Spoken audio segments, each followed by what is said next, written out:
Hi, my name's Tracy Bast, and I'm going to talk about two breastfeeding challenges. A mother with mastitis feeding her baby with Down syndrome. This is for BCIT's Breastfeeding Experience Theory class. To work through these challenges, I will be using the Clinical Decision-Making Framework. This consists of 5 components: knowledge, cues, judgment, decisions, and evaluation of outcomes.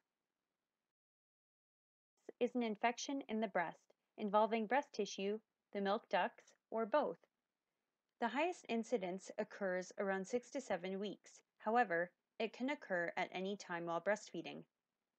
It is safe to breastfeed your baby while you have mastitis. Milk might taste a bit saltier because the infection causes an increase in sodium and chloride in the breast milk of the infected breast. Causes of mastitis include poor latch-on and/or ineffective suck. When the nipple is damaged, a break in the skin can become an entryway for infective organisms. Babies who are ineffective at the breast, consistent or continual pressure on the breast, stress and fatigue and a weakened immune system, and missed or short feedings and irregular breastfeeding patterns. Anything that reduces a baby's time at the breast can leave a mother with overly full or engorged breasts, a clogged milk duct, and an increased risk of mastitis. Some risk factors include sore, cracked nipples, engorgement, plugged ducts, overabundant milk supply, pressure on the breast, stress and fatigue, and a history of mastitis. Signs and symptoms of mastitis include breasts feeling hot, looking swollen, appearing red or having red streaking, a temperature of 38.4 degrees Celsius or higher, flu-like symptoms, intense localized pain, and it generally occurs in one breast, but it can occur in both.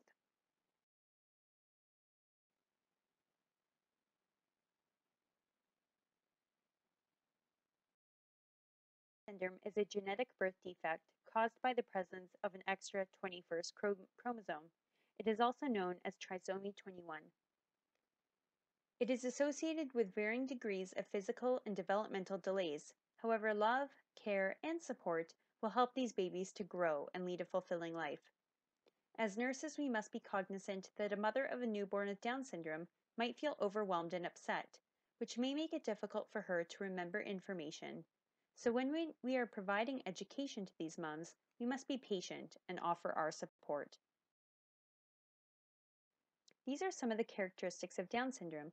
We will focus on the large tongue and diminished muscle tone, as these impact successful positioning and latching during breastfeeding. It is common for babies with Down syndrome to be very sleepy in the first few weeks. It may be difficult to wake the baby for feedings and to keep the baby interested in breastfeeding for very long. Breastfeeding is critical to all babies. However, it is particularly critical to babies with Down syndrome, as it promotes normal health and bowel functions, mouth and tongue coordination, skin-to-skin contact, and it really enhances closeness between mother and baby, promoting the bond by giving the baby closeness and comfort and allowing the mom to get to know her baby better. This will include our assessment and observations of mom and baby. This will help us to understand their unique situation. Our maternal assessment will include close observation for signs and symptoms of mastitis, including warmth, redness, fever, muscle aches, or complaints of pain. Our newborn assessment will include the presence of a protruding tongue, diminished muscle tone, and sleepiness. We will then assess breastfeeding between mother and baby and ask, is the baby waking enough to feed? Are there problems with the latch? Is mom able to position the baby despite the diminished muscle tone? How does the mom's breast feel while feeding? Is she in pain or feeling discomfort? Based on all of this knowledge and the cues that we have collected, I have developed nursing priorities. The number one priority is that the baby is being fed. We need to make sure that the baby is receiving adequate nutrition and gaining weight appropriately. Next, we want to make sure that the mother is emptying her breasts often. This will not only support the supply-demand nature of milk production, but it will also promote the mother's healing of her mastitis and prevent recurring infection. Finally, we will need to treat the breast infection and address the mother's level of discomfort. It would be appropriate to get other healthcare professionals involved, such as a lactation consultant, to offer tips on overcoming the difficulties of feeding a sleepy baby with diminished muscle tone and a poor latch. We can also set the mom up with a public health nurse who can pay the mother and baby home visits to assess feeding, assess the baby's weight and growth, and the maternal response to breastfeeding and caring for a baby with Down syndrome.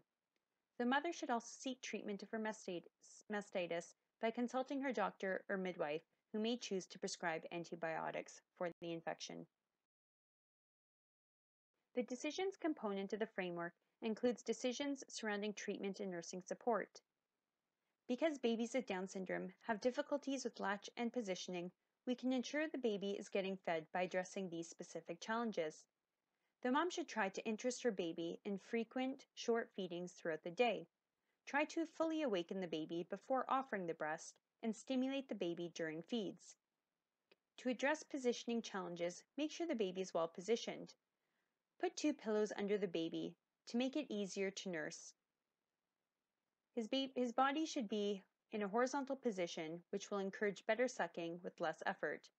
Different positions to try include the cradle hold, the transitional hold, and, as seen in the photos, the football hold and dancer hand position, which supports the jaw and chin. To prevent mastitis from worsening or recurring, the breasts should be well emptied.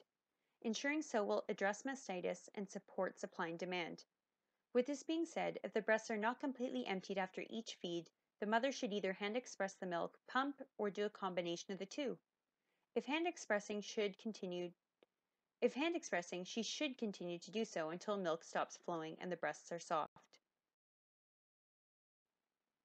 The mom's doctor may choose to prescribe antibiotics, which are typically compatible with breastfeeding and should start to work within 48 hours. To relieve the pain associated with infection, ibuprofen and acetaminophen are safe to use.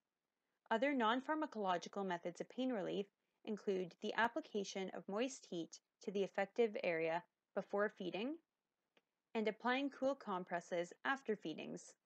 We should also advise the mom to try different positions that are comfortable for her and her baby, wear loose clothing, rest between feeds, and get adequate nutrition and hydration to fight the infection. This part of the framework gives us the opportunity to evaluate our interventions or the care and support that we have provided. To do so, we will ask ourselves if our priorities have been met. Is the baby receiving adequate nutrition and gaining weight? Is the mother emptying her breasts often to prevent recurring infections and promoting supply and demand? Has the infection resolved or is it healing? And is the mother comfortable during and between feeds?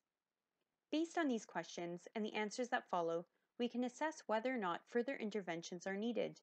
We can also engage in a conversation to find out whether or not the mom has adequate knowledge related to mastitis and feeding her baby who has Down syndrome. If the mom can communicate the necessary steps to preventing mastitis and feeding her baby, despite the challenges that Down syndrome brings to breastfeeding, she will likely avoid these challenges in the future. This concludes my presentation on the breastfeeding challenges, mastitis, and feeding a baby with Down syndrome. We have worked through these challenges by using the clinical decision-making framework. I have defined mastitis, looked at its causes, risk factors, and the signs and symptoms. I've also talked about Down syndrome, the characteristics of Down syndrome, and the factors that affect breastfeeding. We have talked about assessment of the mother and the newborn and how to assess for successful breastfeeding. From here, I have developed nursing priorities, making sure the baby is being fed, making sure the mother is emptying her breasts often, and ensuring that the infection is being treated and addressing the mom's level of discomfort. I have discussed different aspects of nursing support and care, and I have evaluated my interventions by ensuring that my priorities have been met. For more information on mastitis or Down syndrome, access the links below.